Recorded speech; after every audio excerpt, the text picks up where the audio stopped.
Hello and welcome to the Ellen Made Book Club and my March wrap-up. We're having some April weather today. It's been really windy and then there was like a quick little rain/hail thing, and then it was really sunny, and now it's just back to being windy.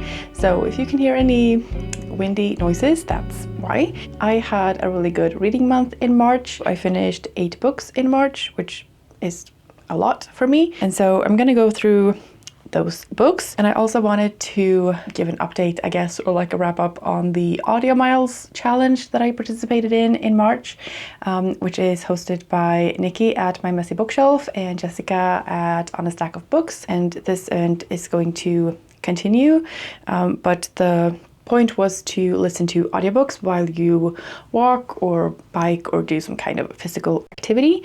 There was a group read with The Glass Hotel by Emily St. John Mandel, but I didn't want to listen to that, so I listened to other books while I walked. And my goal for the month was to walk the equivalent of a marathon throughout the month, which I didn't accomplish, but I still walked more than I would have otherwise, so I will take that as a win. And like I said, the event is going to continue. So the group read for April is The Dutch House by Patchett, I think. I'm not listening to that either. I'm not sure what I'm going to be listening to instead, but I'm just gonna take that as it comes. I have several options on my April TBR, so I'm sure that will figure itself out. Anyways, my reading in March. So this was my TBR for March, and as you can see, I did not read a lot of those books. I didn't start A Short Stay in Hell or Glorious Exploits or Every Version of You at all. Ordinary Saints, I have ordered a copy and it was supposed to arrive during the month of March, but it got lost in transit, so they're sending me a new one. So that's now on my April TBR. I started Drive Your Plow Over the Bones of the Dead. I think I got like 5% into it or something, and then I was reading a lot of other books all at once, and so that one just sort of got pushed to the side, but I really enjoyed it. I just was in the mood to read other things at the time, so I did. And one of my goals this year is to mood read more and like follow my entertainment and like my joy more, and that's why I was reading several books at one time just to see like which ones I'm in the mood for. And I think that worked very well since I finished 8 books, even though they weren't necessarily the ones on my March TBR. I had also started A Room of One's Own by Virginia Woolf in February, and that was sort of continuing into March. And I am, I think, about halfway or like 40% through, and I don't think I can finish it. Not because it's difficult or boring or bad in any way, and like I agree with everything that's being said so far. It's making me angry because I feel like the things that are being said are just so basic, and it makes me furious that these things had to be explained to someone at like a 5-year-old level. And that mindset is sort of coming back, that women have nothing to contribute other than, you know, taking care of the home and making babies basically. And it pisses me off. And so listening to someone like kindly and very sort of gently explain that maybe women have thoughts too and maybe women can write too is just making me really angry. And like, it's not Virginia's fault, it's the men's fault that she apparently has to explain these things to, because that's the only like target audience I can imagine, because like it's making me mad. So I think I'm just gonna DNF that one, and I feel bad because that was one of the books that I wanted to read for the Classic 6 challenge, which is hosted by Suey at Suey's Book Banter, and like it's so short. I really wanted to read it, but it's just making me angry, and I don't want to be angry, you know, any more than I already am about things. So yeah, I'm putting that to the side, and maybe I'll get back to that. I also have started Woodworking by Emily St. James. I'm about 60 pages in, and I'm enjoying it so far, and I think the writing is good, and the premise is interesting, but there's not a lot of plot so far. There's no real like hook to the story that makes me like super intrigued. It's more just like general fiction and just like sort of seeing their experiences, which is fine, but it's not always when I'm in the mood to read. But I'm continuing with this. This one is also from my February TBR, so like I'm working on it and I'm making some progress, but I haven't finished this one yet, obviously. I think those are all of my DNFs / currently reading ones. So let's get into the books that I actually finished. And the first one is Pinky Swear by Danielle Girard, which I listened to within the Audiomiles challenge. So I talked about that a bit more in my Audiomiles check-in video, which I will leave a link to. That is a new thriller that just came out. And I listened to that on audiobook, obviously, and I enjoyed it. Fine. I think I ended up giving it like a 3.5-star rating. It's about this woman who is wanting to have a baby, but her husband doesn't want one. And then this woman's like best friend from childhood appears on her doorstep and needs a place to stay. And they agree somehow that this friend is going to be her surrogate and carry her baby. And then a few days before the due date, this friend disappears. And so our main character, which I can't remember their names, she has to find her friend. She doesn't know why she left or where she went or what's going on. And so she has to sort of follow the clues and talk to people and figure things out to try to find her friend. We also get a past timeline with this like book that these two friends and then a third friend had to like pass around and share their secrets with each other. They had a notebook that they took turns writing their secrets in. And so we get some like passages from that notebook as well. It's not a new favorite, but it was entertaining enough and it was good company on my walks. So I'm happy with that. And then the other book that I read within the Audiomiles challenge was A Guardian and a Thief by Megha Majumdar. And this was longlisted for the Women's Prize for Fiction this year. So that worked out well. And I had already ordered my copy, but it sort of arrived a bit late. So I was pretty much done with the book. But I enjoyed this book, so I'm happy to have it on my shelves. This follows a woman who is trying to leave India in like a near future because of climate change and poverty and food scarcity. And she wants to go to the US because her husband is there already. And she wants to take her father and her daughter with her, and they have arranged everything and they have their passports and immigration documents and their flight booked and everything. And a week before the flight, their documents are stolen. So this woman has a week to figure this out and try to find her documents or come up with some other kind of solution. And we also get the perspective of the thief and you know, what his situation is and how he is trying to provide for his family. I think the audiobook was overall very well done.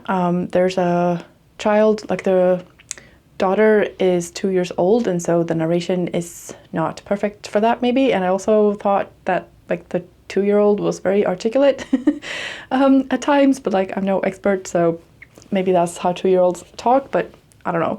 But overall, I really enjoyed it. I think it was a thought-provoking read, and I think the title is kind of ambiguous and like, you know, who's a guardian and who's a thief and who's a good person and who's not. It reminded me a little bit of Crooked Seeds by Karen Jennings that I read last year, which is set in South Africa, but it has sort of a similar vibe to it. I wouldn't say this is as miserable as Crooked Seeds is, but there's definitely that sense of like things are not great at the moment.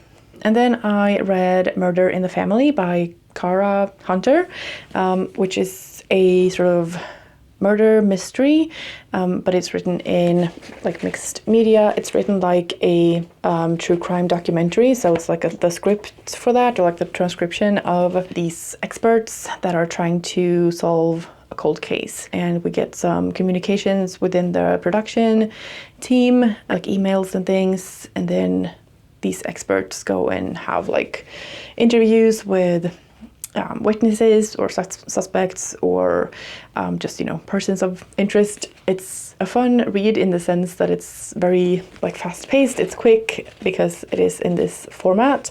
Even though it's like 400 pages long, it, you know, the pages turn themselves pretty quickly. I also had the audiobook for this to do like immersion read, which was fun, and that helped a little bit to give the characters some character. But even with that, I thought that the characters were a bit like, they weren't very distinct as individual characters, and there were some like aspects of the characters that were significant to the story, and so when you're not like keeping track of who's who, that can get sort of muddy. And I also didn't think that the story was fantastic. It's not very like memorable to me, but it was entertaining, but I didn't find it as good as The Appeal, for instance, by Janice Hallett. I thought those characters had a lot of more personality, and they were very like recognizable as characters that you would like have met in real life, that you could sort of associate these characters to, which made it a lot of fun. And these characters were just sort of flat, and I didn't really care about the murder mystery. I wasn't very like invested in the story itself, so I ended up giving this one 3 stars. I think it's still like a fun read, and you know, there's nothing wrong with it. So if it sounds like a fun time to you, I would still like, you know, say give it a try. It was fine. And then I sort of randomly started Cinder House by Freya Marske on audiobook. I have seen her books on the like audiobook app before and like around on booktube and things, and I had read All the Ever Afters by Danielle Teller in February, and so I was already in like a Cinderella sort of vibe. That book is a retelling of Cinderella's stepmother's life, and in Cinder House, Cinderella is a ghost, but it's still within the setting of the fairy tale itself, with the prince and the ball and all of that stuff. I wasn't sure what to expect. I thought it was going to be a little bit more creepy. It wasn't very creepy at all, because I think it's listed as horror, but I guess that's just because there's a ghost.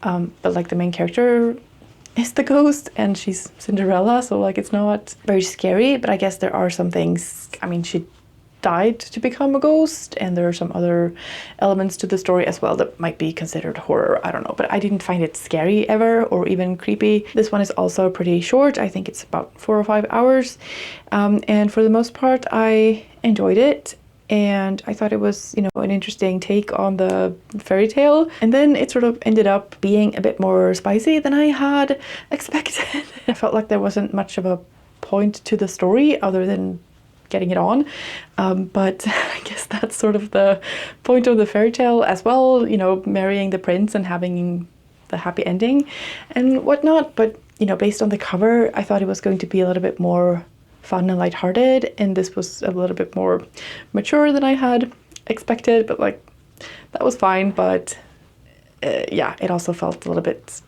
pointless, but I guess there's some good representation in there, and so that's good. The next book I read was Assembly by Natasha Brown, which has been on my TBR or like want to read list for about 2 years now.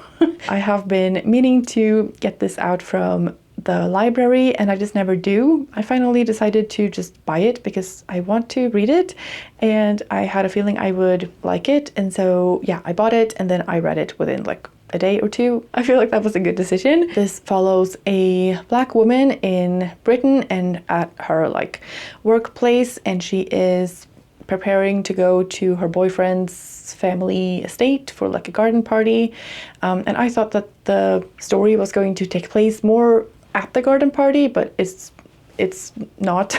It mostly is like in the lead up to that garden party, and she's sort of sharing her experiences and observations in different situations leading up to that. So there's not a lot of plot in this, but the writing is excellent, and it just feels very observant and intelligent and heartfelt and just very sort of raw. She deals with a lot of sexism and racism. It's also written in like little, I don't know, they're not like vignettes, but they're little short sort of sections, and it's a very quick little book, but it packs a punch, and yeah, I really enjoyed it. Immediately after I had finished it, I felt like I wanted to reread it, like not necessarily right away, but like I had that sensation of like, I'm gonna want to read this again at some point.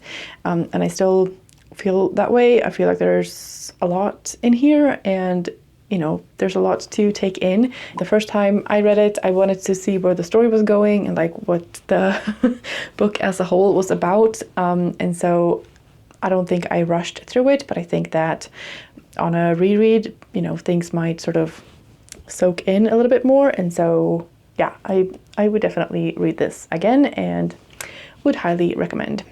And then I decided to try Rebel of the Regency by Anne Foster, which is a biography. It is the scandalous saga of Caroline of Brunswick, Britain's uncrowned queen. And this is written in a very modern way, and there's like some slang in there and like some very sort of contemporary expressions and things, and it's written with a sense of humor. And I'm not typically one to read like historical biographies. I don't really care that much about like the old kings and queens of any country, but I liked the cover of this one. It's got traditional art with a splash of, you know, hot pink on it. So I decided to try this one and I did enjoy it. I think it's a little bit over the top sometimes, and there were some sort of references to Bridgerton and things like that. Like, this is giving season 3 of this and this reality show. So sometimes it was a little bit much, but then other times it was really funny. Like when I just sort of accepted that like, okay, this is what we're doing, you know, then it's funny. Yeah, it was just really entertaining way of learning a little bit of history. And I also always appreciate, you know, a new take on a woman that has sort of been a bit forgotten maybe, or like not a person that is usually highlighted in history, but still had effects on how history turned out. It also was really interesting to see the relationship of, you know, this king and queen. His nickname was Prinny because I guess he wasn't really a king for, you know, a really long time because his father was still alive, but not really able to be king. Anyways, this Prinny guy was really a piece of work, and Caroline had to endure a lot, but yeah, I really enjoyed following along on her life journey, and yeah, she seemed like a fun character. If you're interested in history, or if you're not really interested in history but you want to try something like nonfiction that's a little bit more lighthearted and accessible and doesn't take itself too seriously and is more of like a narrative nonfiction, I think this one is a fun one to try. And then the final 2 books that I have to talk about are my 5 stars of the month. The first one is another nonfiction, but this is a memoir. And this is Unbowed by Wangari Maathai. It took me a while to get through. It's not super long. It's about 300 pages, but it's a little bit more dense and like factual, but it's still very readable, and I really enjoyed like her writing voice as well as like her life story and all of the things that she accomplished. This is a woman from Kenya who has won the Nobel Peace Prize, and her life story is very inspiring. It is a memoir, so like it's her telling her own story, and so she is, you know, the hero of her own story, but she is also very well, you know, regarded internationally, and yeah, she's won the Nobel Peace Prize. So like, I think she has a right to brag about some things. The first chapter sort of sets the scene of colonialism in Kenya and the effects of that in like a very sort of bullet point kind of way, and just so many ways that it just ruins everything, and in so many aspects that you don't even think about. And one thing they did was cut down a lot of trees to grow coffee and tea instead. They sort of changed the whole natural landscape there, and that had a lot of negative effects in terms of like water, you know, how all of that connects. So Wangari Maathai realized that, you know, planting trees is a good idea, so that's sort of how her journey started. But then throughout her life and throughout the book, this sort of comes to involve a lot of other issues, and she just sort of connects the dots between, you know, women's situation and the situation between different indigenous groups within Kenya, because, you know, the borders of Africa are very arbitrarily drawn by Europeans, not necessarily based on the different tribes of people who lived there harmoniously before the Europeans arrived, and then they're sort of set up to be each other's enemies. And it's just, you know, you can't read this book without getting angry, but there's also a lot of inspiration and hope, and like just showing what can be done with persistence and community and drive, and just keep doing what's right. So I think this could be a very beneficial read to anyone who is in a country where the government is doing weird things that you don't really agree with and you feel a bit helpless. And I think this story can just show that it is possible to accomplish change, even when the regime is. There are lots of similarities between this one and We Will Be Jaguars by Nemonte Nkimo, which is taking place in Ecuador, and this is in Kenya, but there are a lot of similarities. There's colonialism, and there's environment and activism and powerful women who accomplish things. And so, yeah, highly recommend this one. And then the final book that I finished in March was The Mourning Necklace by Kate Foster. I loved The Maiden by her, which came out 2 years ago. And then in between that, there's been The King's Witches, which I haven't read, and I'm not sure if I'm gonna read. But I realized that I have the audiobooks for these, so I'm now sort of rereading The Maiden because, I don't know, it was just a really good read and I wanted to try the audiobook. But The Mourning Necklace I read as a physical copy. I gave this one 5 stars as well. I just think the writing is excellent and very engaging, and it's also very like atmospheric. I don't know how to describe it, but it just gives a sense of time and place.